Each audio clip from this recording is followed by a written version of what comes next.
তোমরা কেমন আছো? আশা করি ভালো আছো। আমিও ভালো আছি। আজকে আবারও একটা নতুন ভিডিও নিয়ে এলাম।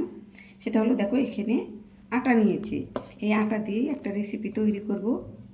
দেখো এখানে এক বাটি নিয়েছি। কিভাবে তৈরি করি তোমরা পুরো ভিডিওটাই দেখবে, আমার রেসিপিটা কী রকম হয়।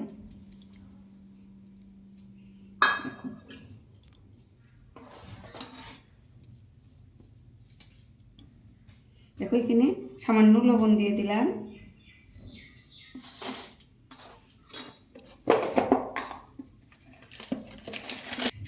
দেখো এখানে একটু বেকিং সোডা নিয়েছি। দেখো 1 চামচের 4 ভাগের 1 ভাগ নিয়েছি, এখানটায় দিয়ে দিলাম। এটা একটু মিশিয়ে নিই। দেখো এখানে একটু ঘি দিয়ে নিব। এই চামচের 4 চামচ আমি ঘি দিয়ে নিব।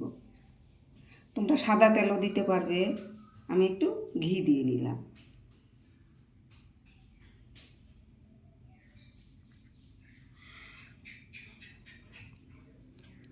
করলে খেতে একটু ভালো লাগে। ঘিটা ভালো করে একটু ময়ামটা দিয়ে নিব। ঘিটা দিয়ে এইভাবে ময়ামটা আমি দিয়ে নিব। ময়ামটা ভালো হলে রেসিপিটি ভালো হবে। দেখো ময়ামটা দেওয়া হয়েছে। দেখো এরকম মুঠি বাঁধলে বুঝবে যে ময়ামটা আমার ভালো হয়েছে। এখন অল্প অল্প জল দিয়ে আমি একটা ডো বানিয়ে নিব।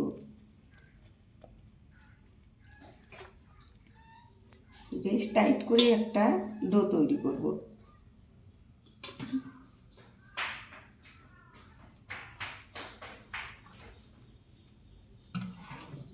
নরম করব না।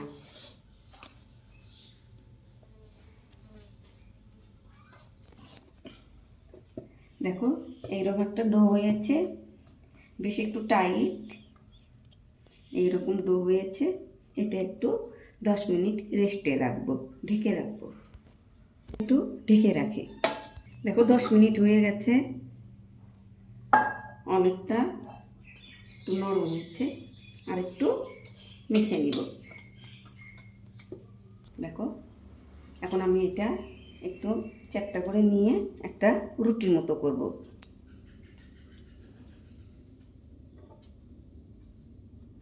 এভাবে একটু ডলে নিব।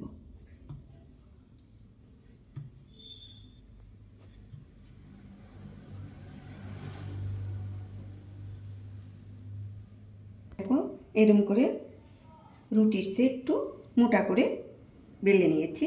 এখন সাইড দিয়ে একটু কেটে নিব।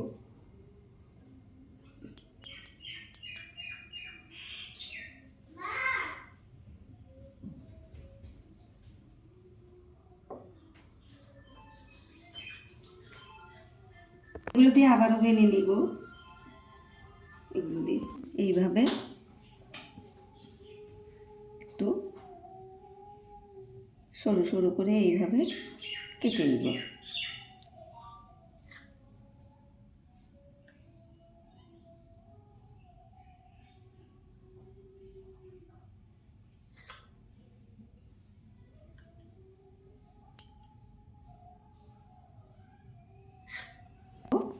মাঝখানে আবার এইভাবে কেটে নিব।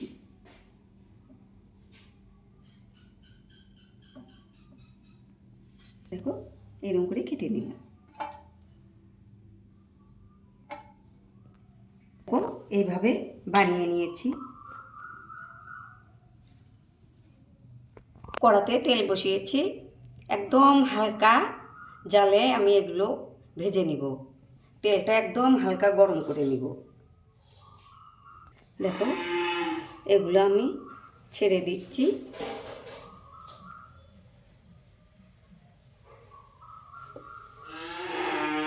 দেখো এগুলো একটু এইভাবে লাড়া দিয়ে নিব। দেখো একদম কম জালে এগুলো আমি ভেজে নিব। এগুলো এখন একটু উল্টিয়ে দিব। একটু কালার করে ভেজে নিব।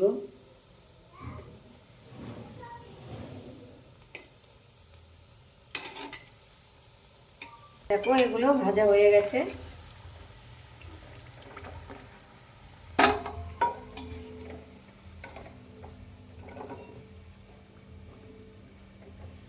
বাকিগুলো এইভাবে ভেজে নিব, তেলটা ঠান্ডা করে নিব, নিয়ে বাকিগুলো এইভাবে তেলটা ঠান্ডা করে নিতে হবে। এগুলো ভাজা হয়ে গেছে। পেয়েছি এখানে 200 গুড় নিয়েছি। এই গুড়টা দিয়ে গুড়টা এখানে দিয়ে দিলাম কড়াতে। গুড়টা একটু জাল করে নিব।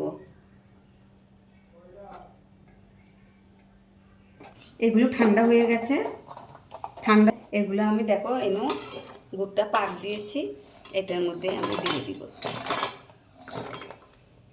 এখন আমি এইভাবে নাড়াচাড়া দিয়ে গুড়টা কিন্তু শুকিয়ে নিব। এত আছে এই কাজটা করতে হবে। দেখো এটা একদম শুকিয়ে গেছে। এখন গ্যাসটা আমি অফ করে দিব, দিয়ে আস্তে আস্তে নাড়াচাড়া দিতে দিতে পরে এটা একদম ঝরঝরে হয়ে যাবে। গ্যাসটা আমি বন্ধ করে দিলাম।